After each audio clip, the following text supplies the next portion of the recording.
Jai Hind everyone, welcome back to the second part of our chapter that is periodic classification of element. So first part के अंदर हमने cover कर लिया था, यानी कि बेसिकली हमने देखा था कि कौन से बेस को पकड़कर सब जो अपने साइंटिस्ट है वो ट्रैक कर रहे थे अपने एलिमेंट्स को क्लासीफाई करने के लिए। तो बेस था एटॉमिक मासेस का। लेकिन इस पार्ट के अंदर हम देखेंगे मॉडर्न पीरियोडिक टेबल और जिसका बेस है एटॉमिक नंबर का। ठीक है, so let's start this part. So modern periodic table जो कि सबसे पहले हमने दिया था हेनरी मोस्ले सर ने, दैट्स वाई उन्हें हम कहते father of modern periodic table. लेकिन फादर ऑफ पीरियोडिक टेबल किसे कहते हैं ये आप मुझे बताओ कमेंट सेक्शन के अंदर। सो हेनरी मोस्ले सर ने क्या किया, उन्होंने हमें दिखाया कि जो atomic numbers of an element is a more fundamental property than its atomic mass number. यानी कि जो किसी भी एलिमेंट की जो प्रॉपर्टीज है, जो एलिमेंट की properties they are more depend on atomic number rather than atomic mass number. यानी atomic number is more important than atomic mass number for any element और उसकी प्रॉपर्टीज के लिए। और उसी बेसिस के ऊपर उन्होंने बोला properties of elements are a periodic function of their atomic number. जो कि मेंडली सर ने बोला था वो एटॉमिक मास नंबर होगी, लेकिन उन्होंने बोला वो एटॉमिक नंबर पे होगी। यानी कि एटॉमिक नंबर डिफाइन करेगा किसी भी एलिमेंट की प्रॉपर्टीज को, उसकी केमिकल प्रॉपर्टीज को भी। तो ये था अपनी मॉडर्न पीरियोडिक टेबल का बेस जो कि था एटॉमिक नंबर पे। सो उन्होंने क्या किया, they arrange the elements on the basis of increasing order of their atomic numbers पे, जो कि पिछले सब साइंटिस्ट कर रहे थे एटॉमिक मासेस के ऊपर। लेकिन उन्होंने क्या किया, एटॉमिक नंबर्स के ऊपर उनका क्लासिफिकेशन किया, जो कि आप देख भी सकते हो 1 2 3 4 5 6 ऐसे सबने अरेंज किया हुआ है, राइट। जैसे मेंडली सर ने उनके जो पीरियोडिक टेबल बनाया था उनका स्ट्रक्चर था ग्रुप्स एंड पीरियड्स के अंदर, राइट। तो इन्होंने भी सेम ही स्ट्रक्चर रखा। जैसे कि उन्होंने 18 वर्टिकल कॉलम्स बनाए जिसको उन्होंने नाम दिया ग्रुप्स एंड 7 हॉरिजॉन्टल रोज बनाए जिनको उन्होंने नाम दिया पीरियड्स करके। तो एट प्रेजेंट हमारे पास मॉडर्न पीरियोडिक टेबल के अंदर अपने पास 18 ग्रुप्स है एंड 7 पीरियड्स है। और आप जब भी जो पीरियोडिक टेबल देख पा रहे हो, ठीक है, मैं आपके साथ स्क्रीन शेयर कर देता हूँ। जो आप मॉडर्न पीरियोडिक टेबल के अंदर देख पा रहे हो वो जिगजैग लाइन, राइट, अलग कलर के अंदर। तो जिगजैग लाइन रिप्रेजेंट कर रही है मेटलॉइड्स को। मैं आपको बताऊंगा मेटलॉइड्स क्या होते हैं, लेकिन उससे पहले आप समझ लेते हैं जो अपने जिगजैग लाइन है, जिगजैग लाइन के राइट साइड के बगल आपको देखने मिलेंगे पूरे नॉन मेटल्स एंड जो लेफ्ट साइड के अंदर है वो सब है अपने मेटल्स। नाउ जो अपने नॉन मेटल्स है, ग्रुप 18 को हम कहते हैं नोबल या फिर इनर्ट गैस, या फिर ग्रुप 17 को हम कहते हैं हैलोजन गैस, ग्रुप 16 को हम कहते हैं कैल्कोजेंस। और आप मुझे बताओ ग्रुप 1 और ग्रुप 2 को क्या कहते हैं। जैसे कि मैं आपको हिंट देता हूँ, एक को हम कहते हैं अल्कलाइन मेटल और एक को हम कहते हैं अर्थ अल्कलाइन मेटल। लेकिन आपको कमेंट में बताना है कि किसको हम क्या कहते हैं, किसको हम अल्कलाइन मेटल कहते हैं और किसको हम अर्थ अल्कलाइन मेटल कहते हैं, ठीक है। नाउ अभी हम देखेंगे ट्रेंड एनालिसिस। अभी जो अपना मॉडर्न पीरियोडिक टेबल है आप देख पा रहे हो आपके स्क्रीन के ऊपर, राइट। तो जैसे हम ग्रुप से नीचे नीचे जाएंगे ग्रुप के अंदर, तो एलिमेंट्स के अंदर कौन सी प्रॉपर्टीज के अंदर चेंज आ रहा है, या फिर जैसे हम पीरियड से यानी कि लेफ्ट से राइट जाएंगे तो हम कौन सी प्रॉपर्टीज देख पा रहे हो एलिमेंट के अंदर जो कि चेंज होते रहते हैं हम अभी। पहले आप जान लो वैलेंसी क्या रहती है।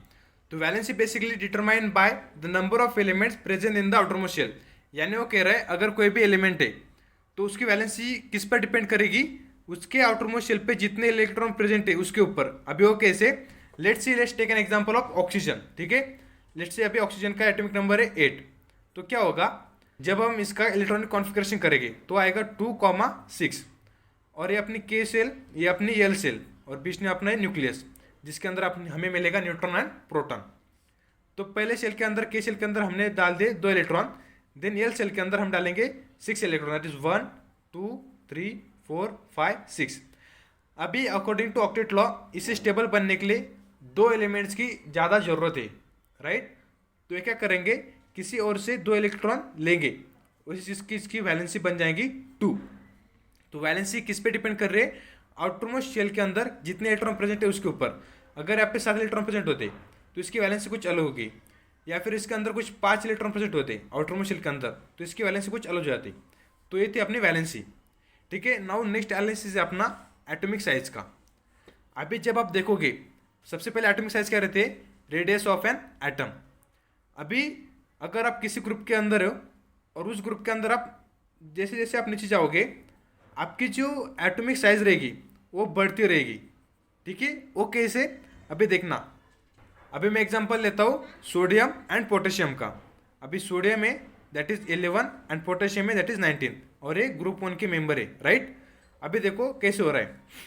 अभी अगर मैं इसके इलेक्ट्रॉनिक कॉन्फ़िगरेशन करूँ तो क्या आएगा, 1, सबसे पहले 2,8,1, राइट, यानी कि के यल यल पूरी फुल होगी और फिर यम आएगी, राइट।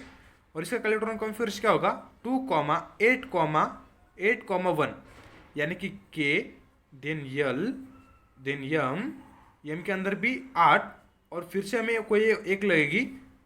यानी आप यहाँ पर देख पा रहे हो, यहाँ पे एक एक सेल बढ़ती जा रही है, यहाँ पर एक एक सेल बढ़ती जा रही है। जैसे जैसे आप नीचे जा रहे हो अपनी एक एक सेल बढ़ती जा रही है, और जैसे जैसे सेल बढ़ती जा रही है उसकी रेडियस बढ़ती जा रही है, और जैसे रेडियस बढ़ेगी उसकी एटॉमिक साइज बढ़ती रहेगी। तो आप जैसे जैसे डाउन मूव करोगे तो आपकी साइज बढ़ती जाएंगी एटॉमिक साइज की। लेकिन जब आप पीरियड के अंदर यानी फ्रॉम लेफ्ट टू राइट जब आप मूव करोगे आपकी रेडियस ऑफ एटम कम होती रहेगी। वो क्यों, क्योंकि क्या होता है, लेट सपोज क्लोरीन का एग्जांपल लेते हैं, राइट। क्लोरीन का एटॉमिक नंबर क्या है 17। जब हम इसे अरेंज करेंगे, ठीक है, के यल और यम यानी कि 2,8,7, ठीक है, के 7। अभी लास्ट सेल के अंदर कितने 7 है और इसे बैलेंस करने के लिए 1 इलेक्ट्रॉन की जरूरत है, राइट। तो क्या होता है, जो न्यूक्लियर चार्ज रहता है इसके होल्ड कर कर रखने का, वो बढ़ता जाता है जैसे जैसे हम यहाँ पर जाते हैं, ठीक है। इसका रीजन है न्यूक्लियर चार्ज है वो बढ़ता जाता है जैसे जैसे हम यहाँ पर मूव करते हैं ग्रुप के अंदर फ्रॉम लेफ्ट टू राइट। और जो न्यूक्लियर चार्ज क्या करता है उसको पकड़ कर रखता है, होल्ड कर कर रखता है, और इतनी ज़्यादा कैपेसिटी से होल्ड करता है इसकी जो साइज़ है वो श्रिंक करती थोड़ी थोड़ी थोड़ी थोड़ी। तो इसकी वजह से जो साइज़ है एटॉमिक की वो कम होती जाती है जैसे जैसे हम लेफ्ट टू राइट मूव करते हैं पीरियड के अंदर। तो ये थे अपना एटॉमिक साइज का ट्रेंड एनालिसिस। नाउ अभी हम देखते हैं metallic and non metallic properties के अंदर क्या चेंज आता है, ठीक है। सबसे पहले आप समझो मेटेलिक क्या रहती है, मेटेलिक प्रॉपर्टीज क्या रहती है। मेटेलिक प्रॉपर्टीज यानी जो कि हमारे मेटल शो करते हैं। मेटल क्या करते हैं, नॉर्मली इलेक्ट्रॉन लूज कर देते हैं, और इलेक्ट्रॉन लूज करने के बाद वो जानते हैं इलेक्ट्रोपॉजिटिव, यानी कि all metals are electropositive in nature. And जो अपने नॉन मेटल से वो इलेक्ट्रॉन गेन करते हैं सो दैट वो स्टेबल हो पाए, और जो इलेक्ट्रॉन गेन करते हैं उन्हें हम कहते हैं इलेक्ट्रोनेगेटिव, यानी कि ऑल मेटल्स आर इलेक्ट्रोनेगेटिव। अभी आप मुझे बताओ, अगर हम पीरियड के अंदर from left to right move करेंगे तो जो अपनी मेटेलिक प्रॉपर्टीज है वो क्या होगी, कम होती रहेंगी या ज़्यादा हो जाएंगी।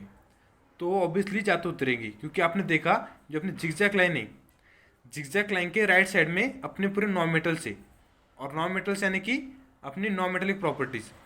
तो फिर non metallic properties group period के अंदर बढ़ती रहेंगी, लेकिन ग्रुप के अंदर वो अपनी मेटेलिक प्रॉपर्टीज बढ़ेगी। यानी सिंपल, जो अपनी नॉन मेटेलिक प्रॉपर्टीज है वो पीरियड के अंदर बढ़ेगी, और जो मेटेलिक प्रॉपर्टीज है वो ग्रुप के अंदर बढ़ेगी। तो ये थे अपनी metallic and non metallic properties, ठीक है। तो ये था अपना कुछ ट्रेंड एनालिसिस जो कि हमने देख लिया एक मॉडर्न पीरियड टेबल के अंदर कैसे होता है, ठीक है। You understand this trend and this is our chapter, that is our final chapter of chemistry. So I hope you understand all the chemistry chapters, and if you like it, please share and do like, and thanks for watching.